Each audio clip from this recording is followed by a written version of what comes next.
ये लौड़ी by DJ Shivam Marathi तलवा टोला वाली। ये बता तह बोला गणपति की सवारी समझ का तो कैसे मरबर चिन्हारी नहीं है वो एक दिन से माया प्रेम लगुठी आवत रही था सर माया के बात ला बतावत रही था सर पर कहा बहुत सही चिन्हारी हरे मेरे हसवा चिन्हारी तो नहीं लेगा नहीं है ना। हाँ एक बार की था कहाँ चिन्हारी कर ले मोर सर माया वाली। हाँ अब मैं कहाँ की आम बोला तहाँ जान की थाओ इसे हाँ बतावा बताना ये चिन्हारी करे रे ये चिन्हारी करे रे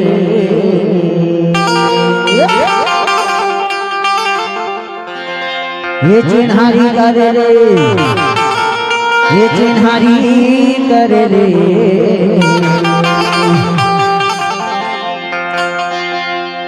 मैं तो वहाँ हीरा पे देखे चिन्हारी करे चिन्हारी करे रे वहाँ हीरा पे देखे चिन्हारी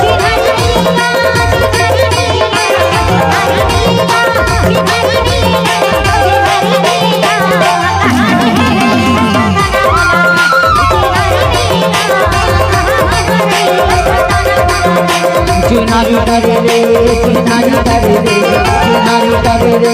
चिन्हारी करे रे तो वहाँ हीरा पे देखे चिन्हारी करे रे वहाँ हीरा पे देखे चिन्हारी करे रे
गिरा मारे माता सीरनीवा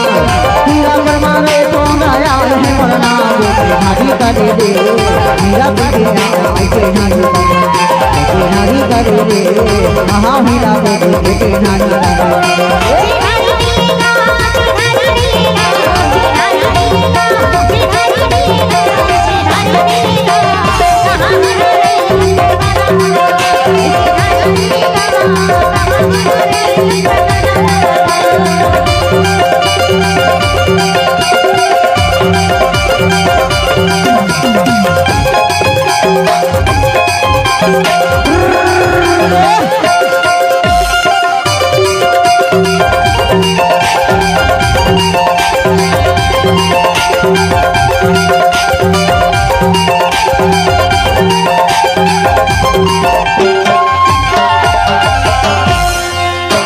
बदले बाकी से लगी जाए कांचे के बदले बाकी से लगी जाए बिना लेके नहीं चंपा से लगी जाए तो चिन्हारी करे रे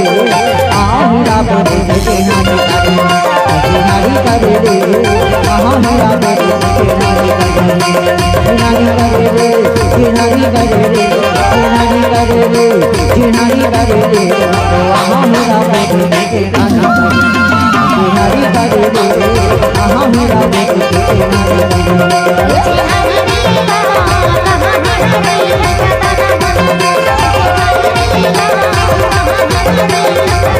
वहाँ हीरा पे चिन्हारी करे